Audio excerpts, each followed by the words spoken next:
Renascimento do ladrão que percorreu o mundo. Capítulo 565 Backbreaker Rank 8. Depois de se acostumar com a execução do Backbreaker, Ni Yan começou a ganhar proficiência nas skills ainda mais rápido do que antes. 93%, 95%, 96% de conclusão. Depois de usar Backbreaker várias vezes, Ni Yan estava cada vez mais familiarizado com a skill e foi descobrindo ainda mais os segredos dessas técnicas. Constantemente ele corrigia e ajustava seus movimentos, até finalmente atingir uma taxa de conclusão de 98%. Do ponto de vista de um jogador comum, esse número era inconcebível. Alcançar o 100% já seria considerado impossível. 98% não era muito diferente em termos de possibilidade. Enquanto Ni Yan usava Backbreaker de novo, sua proficiência na skill aumentou tremendamente. Em pouco tempo, mais um jingle do sistema tocou. A skill subiu para o rank 5. Ni Yan era provavelmente o único jogador em todo o Império Viridiano que tinha uma skill de fuga rank 5, que era conhecida justamente pela sua dificuldade em subir de rank. Já seria incrível conseguir aumentar o rank de uma skill comum para o nível 5, uma skill de fuga seria ainda mais impressionante. Se Ni Yan usasse Backbreaker com uma taxa de 90% em outro jogador, até mesmo um lutador seria morto instantaneamente. No mínimo, perderia quase toda a sua saúde. Somando isso ao fato de Backbreaker também aplicar atordoamento, o inimigo iria morrer de qualquer maneira sem poder reagir.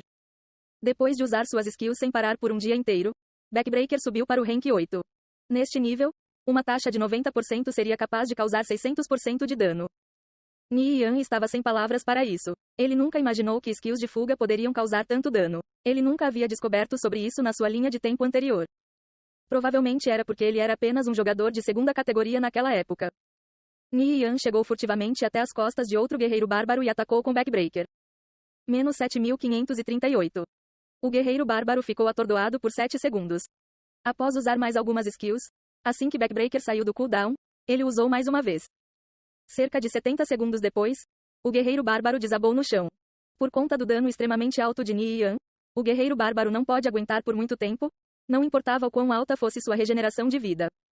Normalmente Ni Yan precisava de 2 minutos para matar um guerreiro bárbaro. Mas agora, ele só precisou de 70 segundos. Esse aumento em seu poder de ataque o deixou bastante entusiasmado. As recompensas por matar tantos guerreiros bárbaros estavam sendo bastante generosas também. Eles apenas dropavam livros de skills, nada mais. Havia alguns deles que eram de skills raras, tinha até mesmo 3 livros de skills de fuga. No entanto, eles eram todos para guerreiros e paladinos. Mesmo após Backbreaker ter chegado no rank 8, Ni Yan queria aumentar ainda mais seu nível. No entanto, quanto maior a classificação da skills, maior a quantidade de proficiência necessária para upar. De acordo com seus cálculos, para upar ela para o rank 9, iria levar cerca de mais 3 dias. Ni Yan continuou usando Backbreaker enquanto se familiarizava com as outras skills, incluindo Reverse Grip Backstab, Phantom Assassination, Counter e Flicker Strike.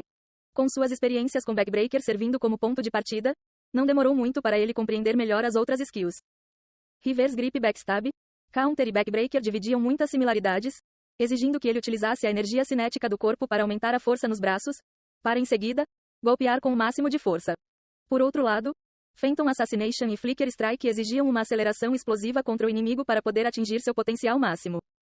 Depois de treinar por mais um dia, Ni Yan já havia se familiarizado com todas as suas skills de fuga. Mesmo que ele ainda não tivesse o mesmo domínio delas como tinha com Backbreaker, ele ainda tinha conseguido resultados muito positivos.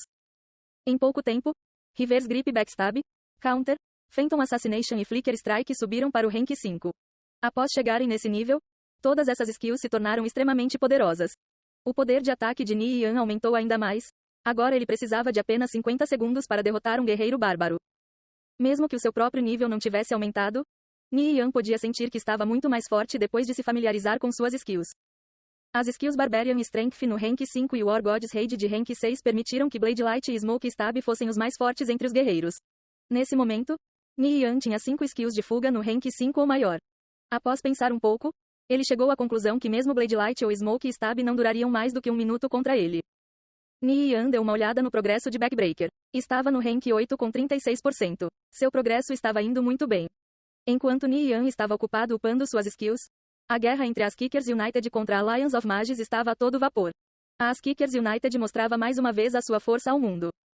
A Alliance of Mages havia enviado cerca de 200.000 jogadores e suas catapultas blindadas para lidar com as tropas das Kickers United em uma tentativa de impedir que a guerra chegasse até a fortaleza Edgarton.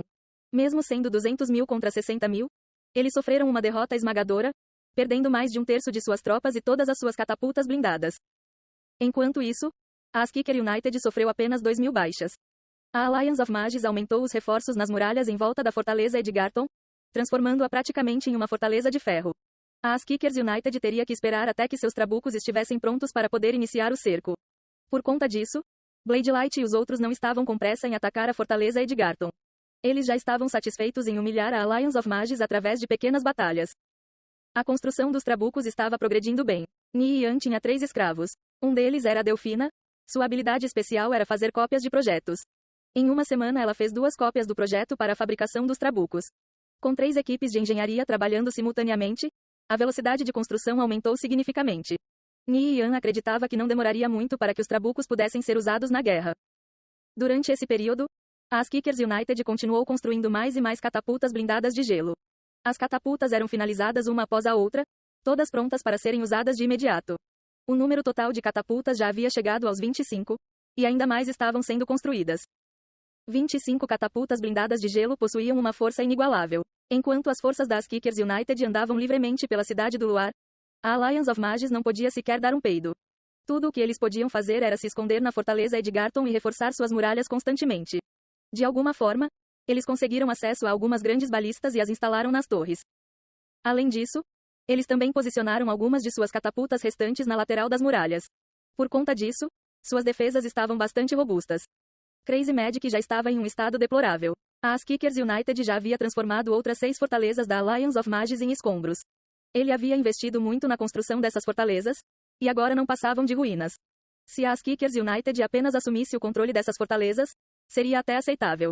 Cedo ou tarde a Alliance of Mages poderia tentar recuperá-las. No entanto, Ni Yan estava sendo implacável, a ordem era para destruir tudo. Mesmo que eles conseguissem recuperar as fortalezas no futuro, eles teriam que reconstruí-las do zero. Assim que a Askikers terminou de destruir a 6ª fortaleza, eles partiram para a próxima. A Alliance of Mages eram os senhores da cidade do luar, eles possuíam mais de 20 fortalezas no total.